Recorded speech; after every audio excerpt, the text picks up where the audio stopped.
history here. Have you seen this book? I've seen the cover. I don't know that I've actually held it. There was a different social life back then, and this is when my mother was a young woman. I'm assuming in her 20s, and they had lots of parties up here and lots of get-togethers, families did, and young people, crowds themselves, but they almost always invite each other with poems. And so this is one that I found here in the house. It's on bark, aspen, that they cut it and then they wrote on the aspen, and this was the invitation to the party. And it says, Harmony Hall invites you all to join us on August 15. A campfire bright will burn that night, biggest that you've ever seen. An original poem, all your own, the only passport will be, read it aloud before the crowd, for the prize or just glory. Please come at 8 and don't be late. Bring a cup and spoon of tin and your rhyme, else you'll do time where it's harder getting out than in. So this was the kind of thing that was pretty typical. Craig Adams talks about in that tape. And it was just pretty typical of that time. And I can remember my mother talking about going to different people's cabins and having campfires and singing. Singing was a big part of their social life and entertainment. And here at the cabin, we would, according to her, and when I was younger, we would sit around. And Mom or Grandmother would play the piano, and the fire would go, and everybody would sing songs. And that was entertainment for the family and entertainment for other people. And here, we would roast marshmallows in the fireplace. At other places, they do it on campfires, you know, big bonfires or small ones. And here, a big part of our family life and life with all the company we had staying with us was at night we'd play cards, bean bags, the wonderful game of bean bags, which entertains old and young, and you can either be good or bad at it, and it doesn't matter. We would do Chinese checkers. We had a Chinese checkerboard, and just sit and talk and tell jokes, and then inevitably end up, part of the night would be singing, you know, gathering around my mother or grandmother, playing the piano. And they both had these magnificent voices, and especially my mother, who had an opera voice. And even, I guess I'll tell this little tale, I learned later, was one of 2 finalists for the Metropolitan Opera. And so I'm very thankful she didn't make it, because if she had, she probably never met my dad. The chances are things wouldn't have evolved the same, and I would never be here. So I'm kind of glad that she got turned down, though I'm sure it was a disappointment. It must not have been too big a one, because she didn't talk about it. And I never even knew. My dad had to tell me that she had gone through all these eliminations and was one of 2 finalists. So anyway, singing, music is a big part of life here. And it wasn't just, I don't believe, in our house. I believe it was lots of places. And I think that's a big difference in the social life today. And that not even, sometime we'll talk about the Pine Cone Inn and dancing, and a little bit later when we had a movie in town, that kind of thing. Okay.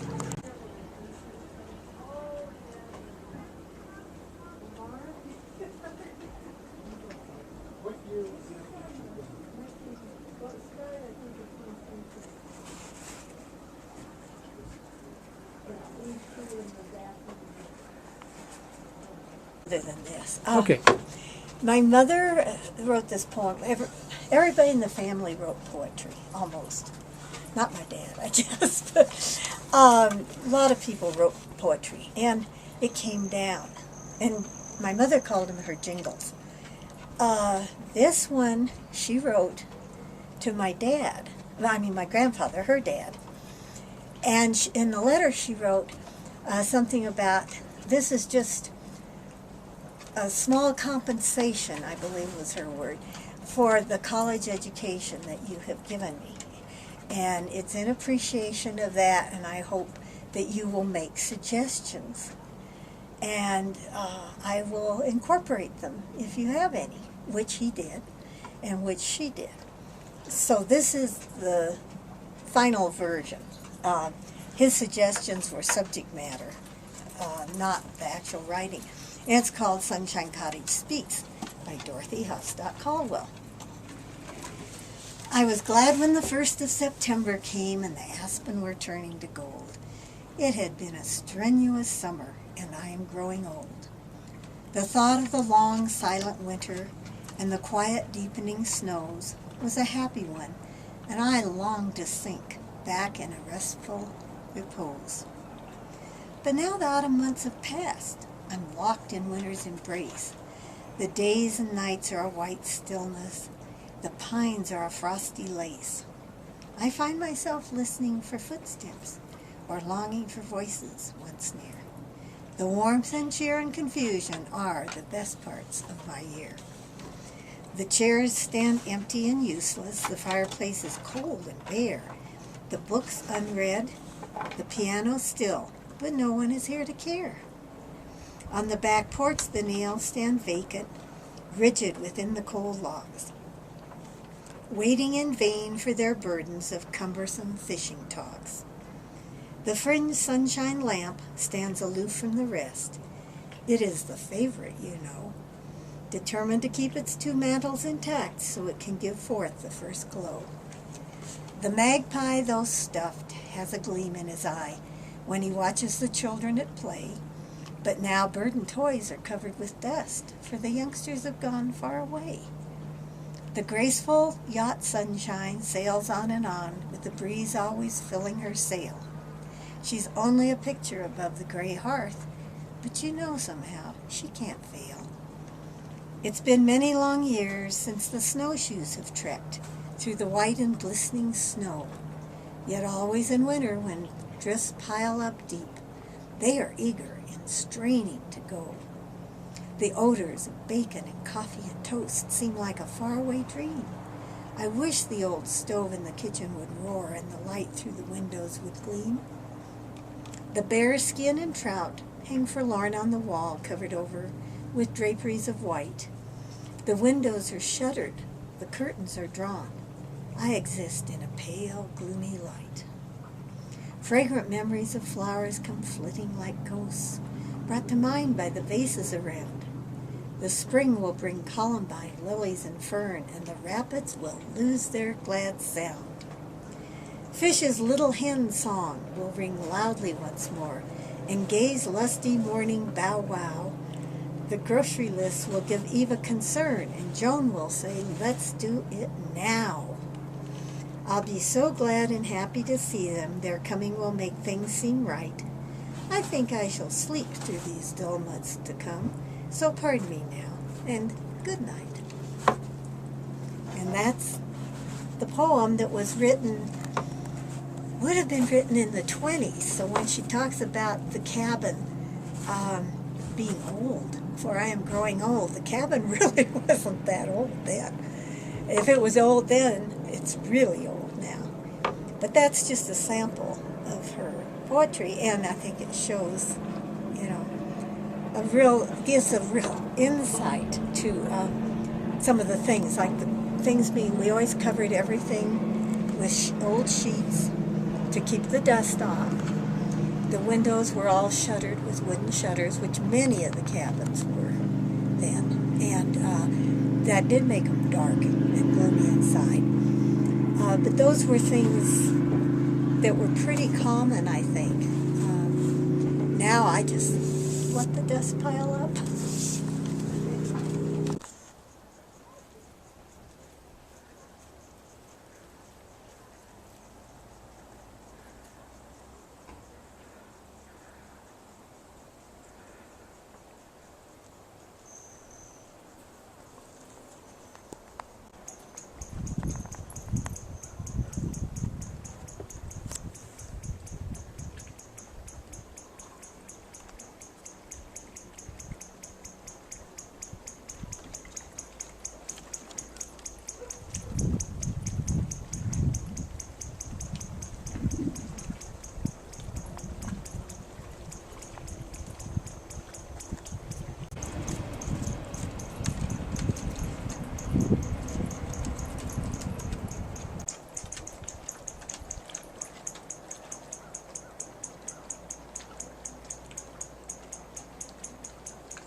down in here? Not yet.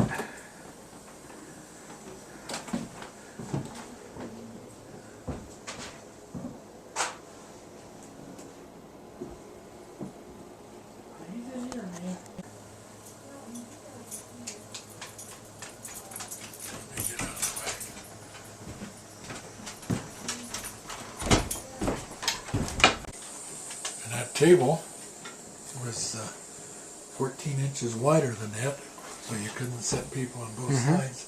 So I took it down to Castle Rock and tore it all apart. Got 14 inches out of it.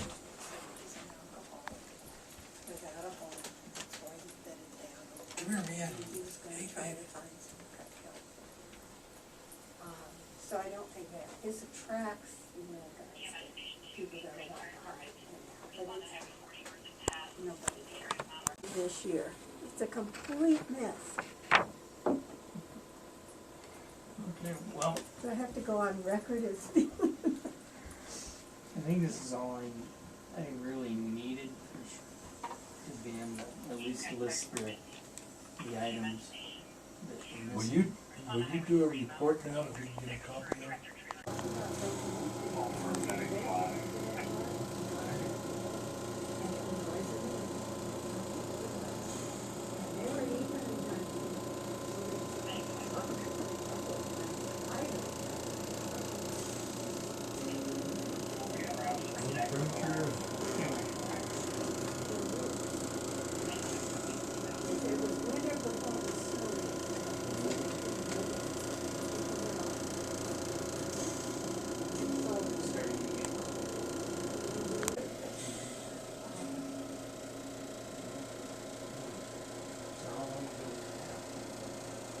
Well, you saw some of it, 50s, 60s. And believe it or not, in those same years, 40s, 50s.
Hello. Hello. Well, wonderful, wonderful morning. See.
would you like a cup of coffee, a Coke, or a Pepsi? I don't know what we've got. Oh, just water. Water? Just water. Okay. Yeah, I wouldn't be, yeah, I'm not a And coffee there's drinker. someplace I have some cherries and grapes. Do you like water, Ellen? Please.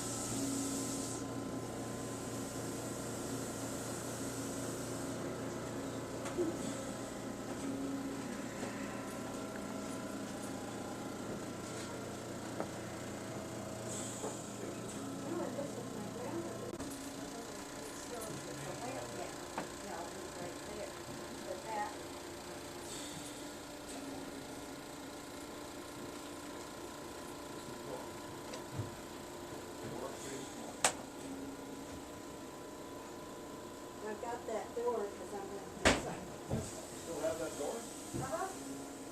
Oh yeah, I won't get rid of those things. Oh, the door was in here still when we made this big.